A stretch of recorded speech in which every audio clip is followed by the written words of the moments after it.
वो बिहार पुलिस जिसके कंधे पर शराबबंदी कानून को संभालने का जिम्मा है, उसको लागू करने की जिम्मेदारी है। अगर वही शराबों की तस्करी करने लग जाए तो फिर क्या होगा? वो लोग जो सत्ता में बैठकर लंबा चौड़ा ज्ञान दे रहे थे कि बिहार में शराबबंदी कानून पूरी तरीके से लागू है, आज उन्हीं विधायक साहब का बॉडीगार्ड शराबों की तस्करी कर रहा है। और जब आप इसके बारे में बिहार के उप मुख्यमंत्री विजय कुमार सिन्हा से कोई सवाल पूछ लीजिए तो ये महोदय खिसिया जाते हैं। क्या है पूरा मामला, बताएंगे आपको सब कुछ, लेकिन उससे पहले नमस्कार, मेरा नाम विष्णु है और आप देख रहे हैं जनता जंक्शन।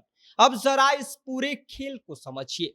गोपालगंज में पुलिस की रूटीन वाहन चेकिंग चल रही थी। इसी दौरान रात करीब 12:30 बजे एक लग्जरी कार आती है।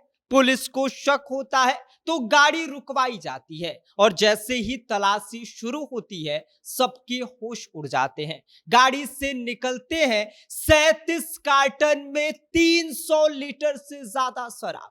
लेकिन असली ट्विस्ट तो तब आता है जब पुलिस ने गाड़ी में बैठे लोगों की पहचान की। तब पता चला कि ये कोई आम तस्कर नहीं बल्कि पुलिस कप्तान के टेक्निकल सेल में तैनात राहुल कुमार जी है। वहीं पर दूसरा व्यक्ति जिसका नाम अमित कुमार होता है, वो जेडीयू विधायक मंजीत सिंह का बॉडीगार्ड है।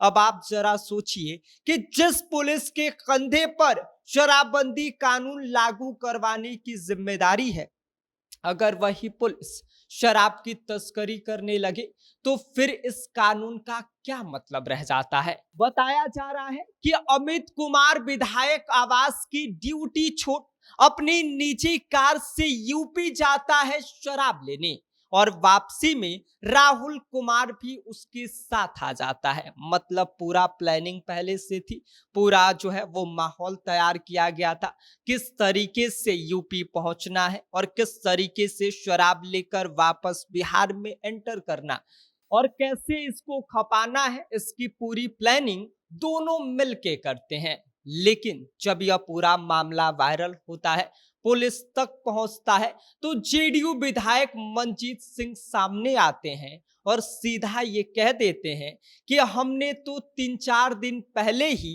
इस बॉडीगार्ड को हटाने के लिए विभाग को पत्र लिखा था। इसकी गतिविधियां मुझे संदिग्ध लग रही थी, जिसको लेकर अब जनता ये सवाल पूछ रही है कि अगर गतिविधियां संदिग्ध थी तो अभी तक ड्यूटी पर ये कैसे था? अगर पुलिस को पहले से शक था तो कार्रवाई क्यों नहीं की गई? यही नहीं, बिहार में ये कोई पहला मामला नहीं है। इससे पहले भी कई पुलिस वाले शराब तस्करी में पकड़े जा चुके हैं। कुचायकोट थाने के तत्कालीन थानाध्यक्ष रितेश कुमार सिंह तक पर कार्रवाई हो चुकी है। यानी कि हालात ये है कि बिहार में शराबबंदी कानून अब कानून कम और कमाई का सिस्टम ज्यादा बन गया है। ऊपर से भाषण, नीचे से सप्लाई। और जब हम जैसे लोग इस पर सवाल पूछते हैं तो बड़े बड़े नेता, बड़े बड़े मंत्री नाराज हो जाते हैं, खिसिया जाते हैं और ये कहने लगते हैं कि आप कैसे ये सवाल पूछती है। शराबबंदी कानून पर जो है वो उसको समझाने लगते हैं कि ये कानून क्या है। अरे साहब, जो शराब पकड़ा जा रहा है उस पर तो एटलीस्ट बोलिए, आप कानून समझाने लगते हैं।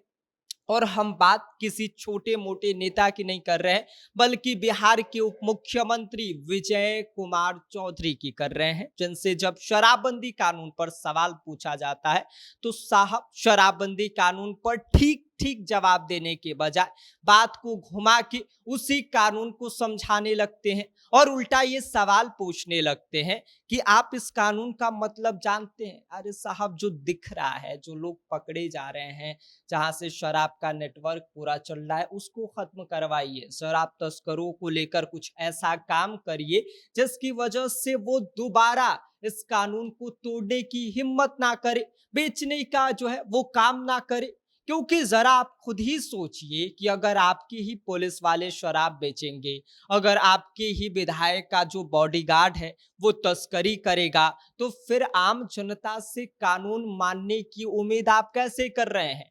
अब पुलिस ये दावा कर रही है कि पूछताछ में कई और बड़े नाम सामने आए हैं और जल्द ही बड़े नेटवर्क का खुलासा हो जाएगा। लेकिन बिहार की जनता ये जानना चाहती है कि आखिर ये बड़ा नेटवर्क कब तक सिर्फ फाइलों और ऐसे प्रेस कॉन्फ्रेंस में ही खुलता रहेगा, क्योंकि सच तो यही है कि बिहार में शराबबंदी कानून जितनी बाहर से सख्त दिखाई दे रही है, जितने कागजों में सख्त आप लोग दिखाने की कोशिश कर रहे हैं, उतना जमीन पर वाकई है नहीं। ग्राउंड रियलिटी बिल्कुल अलग है, क्योंकि यहाँ पर विधायक जी का बॉडीगार्ड ही तस्करी करने लग जाता है और आपका ही बिहार पुलिस के जो जवान है वो इनका साथ देते हैं, यूपी से जाकर जो है वो बिहार शराब ढोकर ला रहे हैं। तो ऐसे तो नहीं चलने वाला है और ना ही ऐसे बिहार में जो शराबबंदी कानून है वो पूरी तरीके से लागू हो सकता है।